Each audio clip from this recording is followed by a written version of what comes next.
اور اسی سوال کا جواب دینے سے بچنے کے لیے ایران نے فوراً یہ موقف اختیار کیا کہ دراصل وہ ڈرون طیارے تھے جو ہم نے گرا دیے، یعنی تاکہ عوام کو ایک اپیزمنٹ ہو جائے کہ بھی ٹھیک ہے دشمن کے ڈرون آئے تھے وہ ہم نے گرا دیے اور بات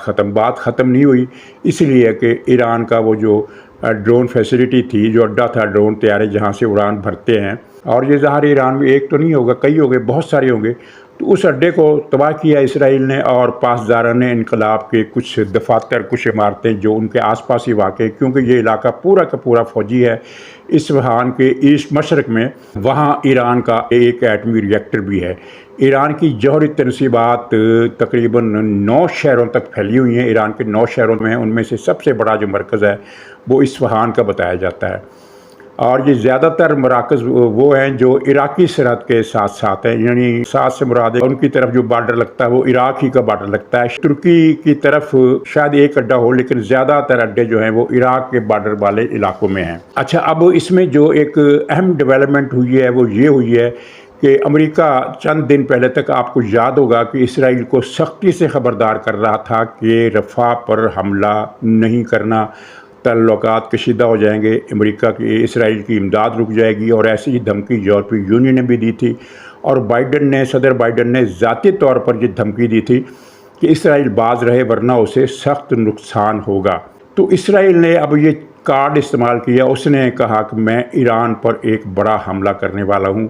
امریکہ ایران پر بڑے حملے کی سختی سے مخالفت کرے گا، بلکہ عین ممکن ہے کہ اگر اسرائیل ایران پر کوئی بڑا حملہ کرے تو امریکہ اس کا بازو بھی مروڑ سکتا ہے۔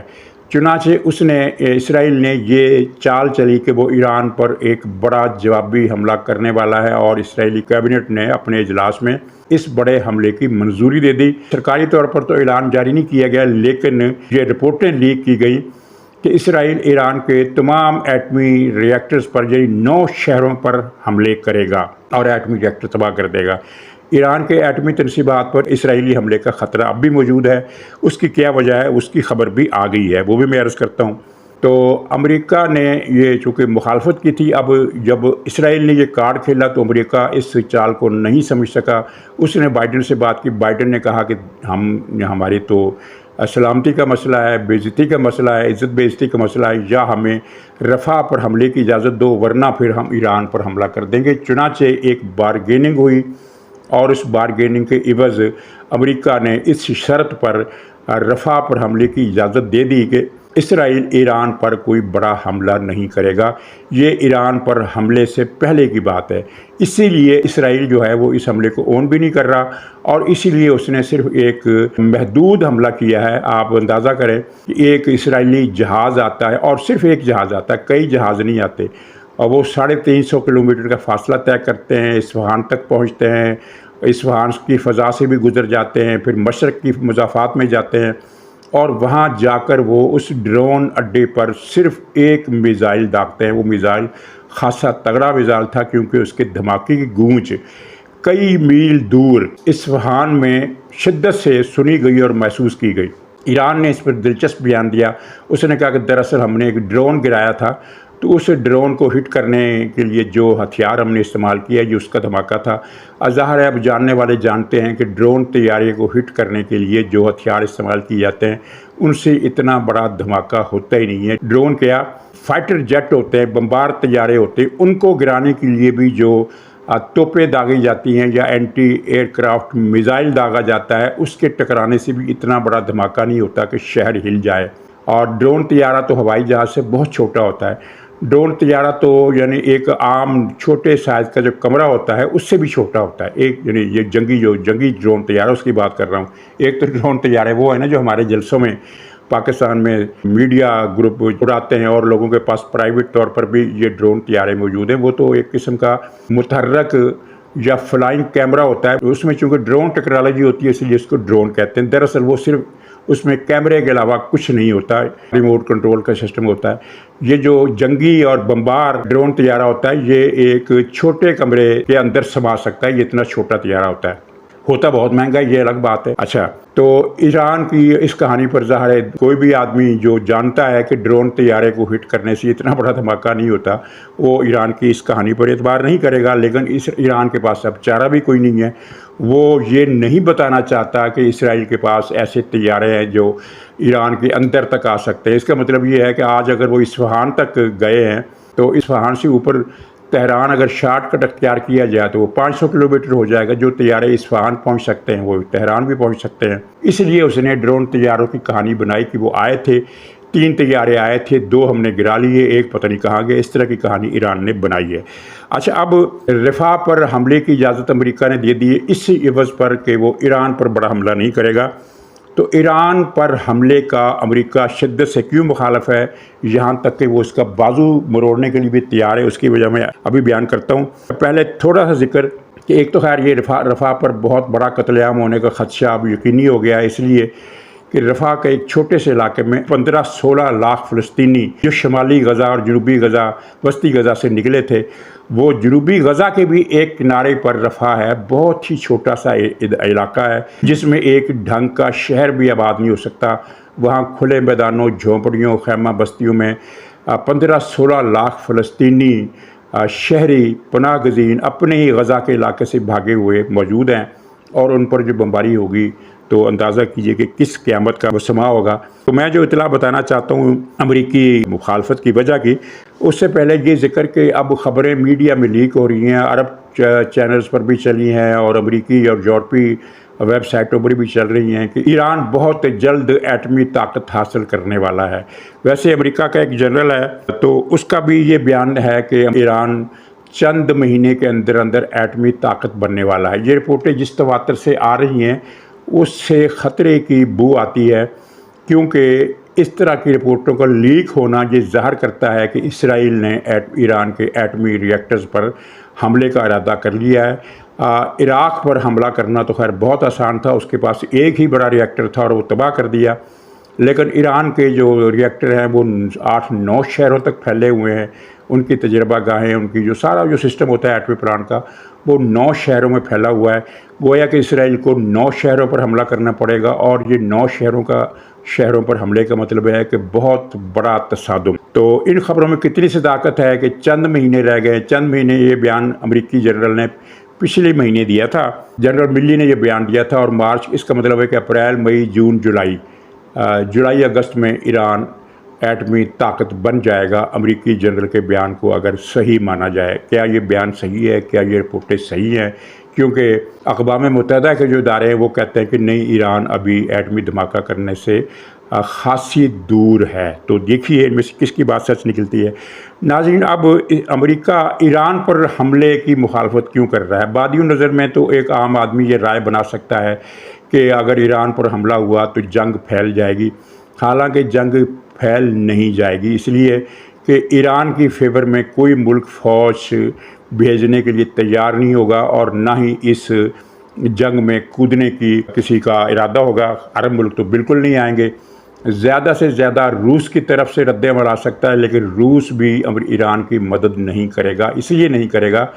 کہ روس کی اپنی حالت پتلی ہے۔ کل ہی آپ نے وہ BBC کی تفصیلی رپورٹ پڑھ لی ہوگی، جس میں مصدقہ اعداد و شمار کے حوالے سے بتایا گیا ہے کہ یوکرائن سے جنگ میں روس کے 50,000 فوجی ہلاک ہو چکے ہیں، اور جو زخمیوں کی تعداد ہے وہ 1 لاکھ سے زیادہ ہے۔ یعنی ایک زخمی فوجی کا مطلب آپ سمجھتے ہیں کہ زخمی فوجی نہیں ہوتا، وہ ناکارہ ہو جاتا ہے، وہ جنگ لڑنے کے قابل نہیں رہتا۔ گویا کہ یوکرائن کی جنگ میں روس اپنے 1.5 لاکھ فوجیوں سے محروم ہو گیا ہے، اور اس کے طیارے جو ہیں، بگ طیارے، وہ کسی بھی ملک کے ساتھ جنگ کرنے میں، جن کے پاس زیادہ اسلحہ ہو،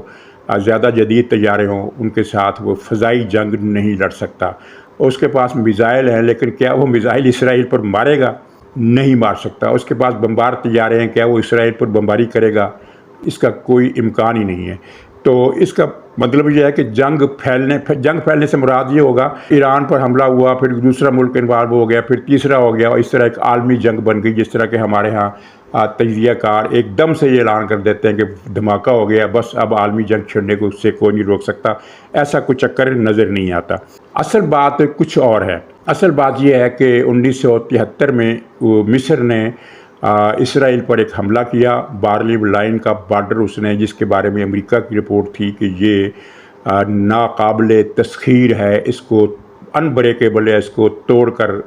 فوج کا آگے جانا ممکن نہیں ہے، تو اس کو مصر کی فوج نے اڑا دیا، ایک رات کے اندر اندر اڑا دیا۔ اور مصر کی فوج نہ صرف یہ کہ سویز کے سینٹر تک پہنچنے میں کامیاب ہو گئی، جو مقبوضہ سینائی کا علاقہ تھا، بلکہ اس نے اسرائیل پر بمباری کی اور میدان جنگ میں اسرائیل کا بھاری نقصان کیا۔ امریکہ نے فوراً مداخلت کی، اپنے جدید جہاز اسرائیل کی ڈسپوزل پر دیے، اس کا بحری بیڑا بھی چل پڑا، اور ان امریکی کور کا فائدہ اٹھاتے ہوئے اسرائیل نے جوابی حملہ کیا، جو نئی کمک اس کو فوراً پہنچائی گئی۔ امریکہ کے لیے اسرائیل کو کمک پہنچانا مسئلہ کوئی نہیں ہے، امریکہ سے جہاز اڑے یہ ضروری نہیں ہے۔ امریکہ کے بحری جہاز بحیرہ روم میں، خلیج فارس میں، بحیرہ عرب میں، یعنی خطے کے سارے علاقوں میں موجود ہوتے ہیں، اور ان پر آپ کو پتہ ہے کہ ان کے پاس کتنا، ان جہازوں پر کتنا اسلحہ، کتنے جہاز ہوتے ہیں۔ تو امریکی کور کی آڑ میں اسرائیل نے جوابی حملہ کیا، اور ایک تو سکندریہ کی، الیگزینڈریا جس کو کہتے ہیں، اس کی بندرگاہ کا محاصرہ کر لیا، اور پھر جنوب سے، یعنی قاہرہ کے جنوب میں، مصر کے وسط میں انہوں نے بحیرہ کلزم کی طرف سے حملہ کیا، اور مصر کے اندر تک پہنچ گئے، اور مصر کے سرنڈر کا خطرہ پیدا ہو گیا، جس پر مصر نے صلح کر لی۔ اور اسی کے بعد پھر یہ کیمپ ڈیوڈ معاہدہ، پھر اوسلو معاہدہ، پھر فلسطینیوں کی خود مختار نام نہاد اتھارٹی، پھر غزہ، یہ ساری چیزیں بعد میں ہوئیں۔ اور اس کے بعد پھر عرب ممالک جو تھے وہ ڈھیر ہو گئے۔ کیوں ڈھیر ہو گئے؟ ان کا تعلق انقلاب ایران سے ہے۔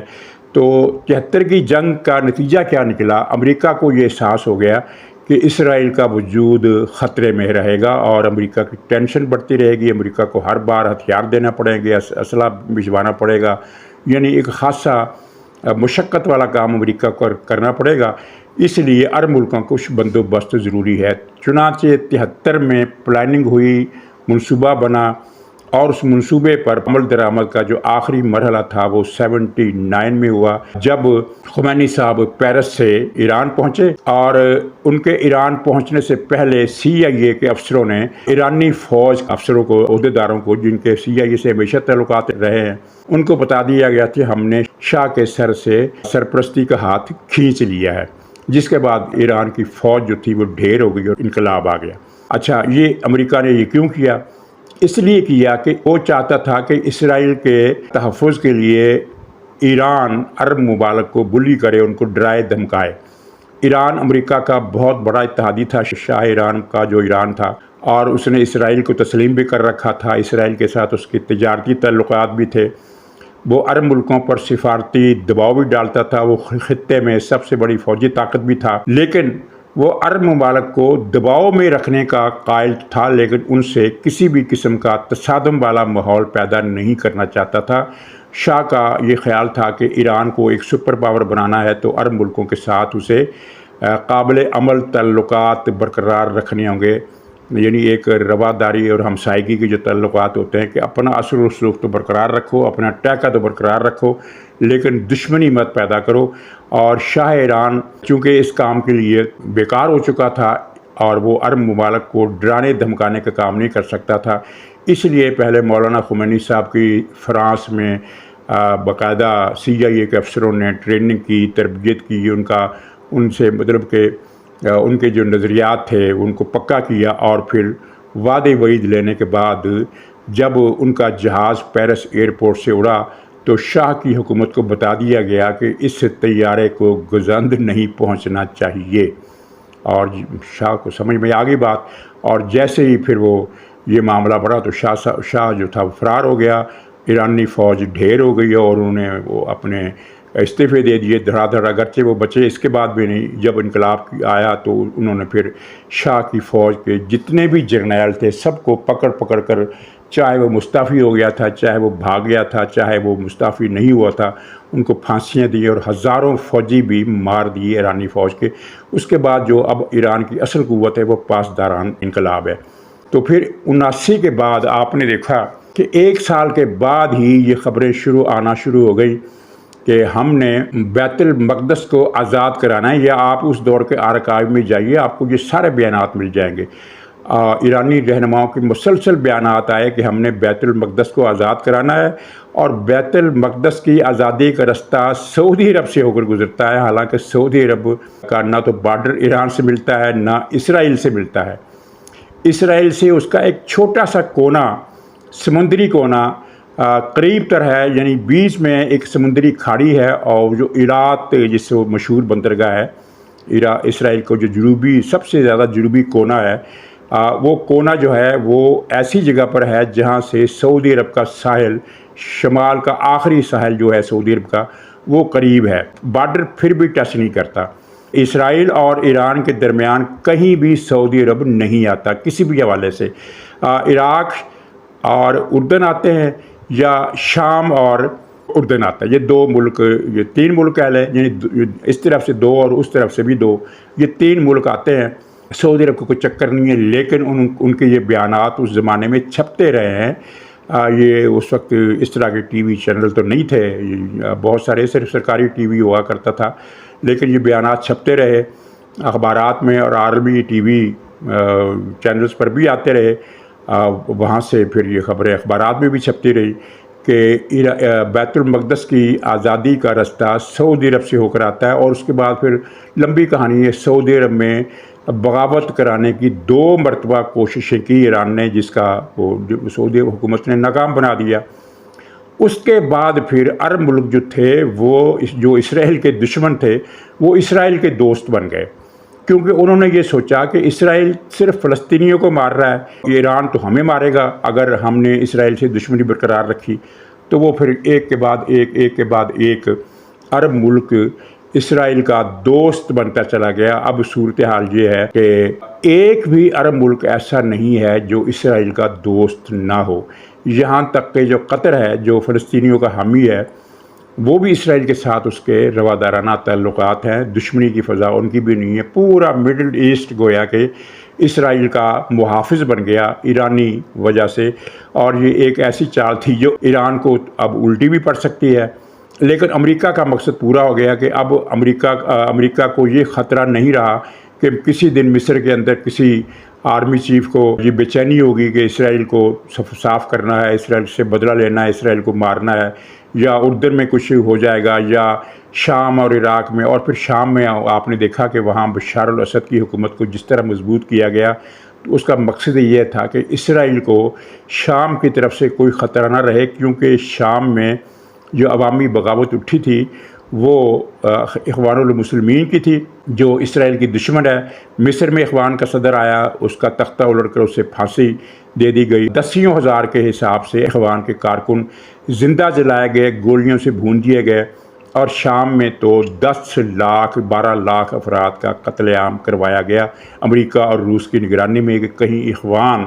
اس خطے میں اقتدار میں نہ آ جائیں۔ تو یہ وجہ تھی جس کے بعد پھر ایران جو تھا دراصل اسرائیل کی وجود کی گارنٹی بن گیا، اسلامی انقلاب والا ایران۔ اب اس میں کسی کو شبہ ہے تو وہ اپنی اسٹڈی دوبارہ کر لے، واقعات کی یہ معاملات کو دوبارہ دیکھ لے۔ اس بات پر انشاءاللہ کبھی پھر بھی بات ہوگی، انشاءاللہ اگلے ولاگ میں پھر ملاقات ہوگی۔ تب تک کے لیے خدا حافظ۔